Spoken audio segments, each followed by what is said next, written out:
GMA Weather, serbisyong totoo ng GMA News. Mga kapuso, may bago hong bagyo sa loob ng Philippine Area of Responsibility at pinangalanan itong Dindo. Alamin po natin ang latest mula sa ating resident meteorologist na si Nathaniel Cruz. Mang Tani. Yes, Connie, ika-4 na bagyo na pumasok sa ating Philippine Area of Responsibility ngayong 2016, ang Typhoon Dindo o may international name na Lion Rock.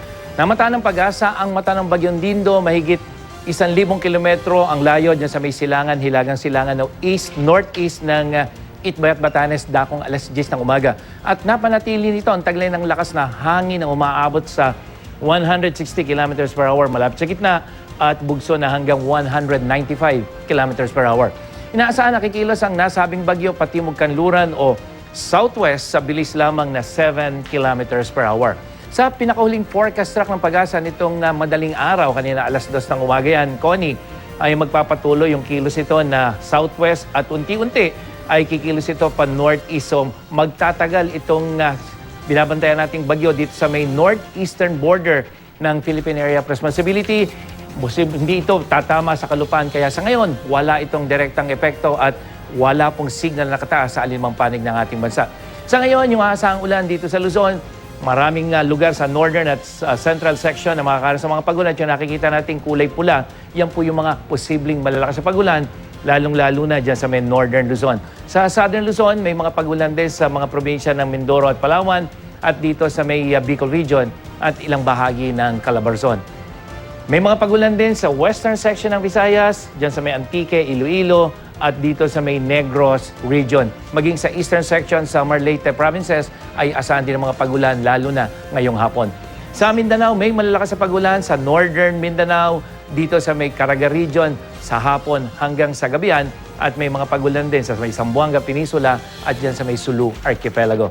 At din sa Metro Manila, mataas ang tsansa ng ulan mamayang hapon. Yung dilaw na yan na nakatakip sa buong Metro Manila, bahagyang mawawala o hihina yung tsansa ng ulan pagdating naman mamayang gabi, Connie.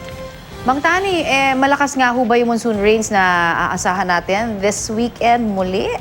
Well, Connie, kung ikukumpara natin yung inaasahan nating paglakas ng habagat kaysa nung nakaraang linggo, Connie, mas mahina ito. Pero yung posisyon nitong bagyong si Dindo ay tamang-tama upang palakasin yung hanging habagat, lalong-lalo na ngayong weekend at magpapaulan yan dito sa may northern at central Luzon at ilang bahagi ng southern Luzon. Kaya yung pong mga magbabalak na lumabas, lalo na ngayong weekend, isama nila sa plano yung maulang panahon dyan sa main central at northern Luzon, Connie. I see. May mga nagtatanong ano nga bang pwede nating itawag dito? Kasi di ba parang bumalik lang sa Pilipinas yung kilos nitong si Dindo. Dapat ang kanyang tinatahak nga itong forecast sa southern Japan. Tama? Yes, Connie. At ito, titingnan natin, Connie Track. Yung binabanggit mo, dito nagsimula yung si Dindo, o tawagin nating Lion Rock, bilang isang severe tropical storm. Dapat siyang papunta ng Japan at pagtama niya sa Japan ay kikilos niya palayo dito sa ating bansa. Pero nangyari, Connie, makikita mo yung kulay blue linya na yan, unti-unti ay lumalapit siya dito sa atin at pumasok na nga ng ating Philippine Area of Responsibility. Ano ang dahilan? May isang malaking high pressure area na nagtulak sa kanya papalapit dito sa atin. At ngayon, walang hangin na nagtutulak sa kanya para lalo pang lumapit dito sa atin o lumayo. Pero sa mga susunod na araw, magkakaroon ng isang high pressure area dito sa may silangan ng bagyo at unti-unti naman ay kikilos siya, papalabas uli ng ating Philippine Area of Responsibility at ito yung ating babantayan kung sakaling mangyayari nga itong track na ito, Connie. Maraming salamat, Mang Tani.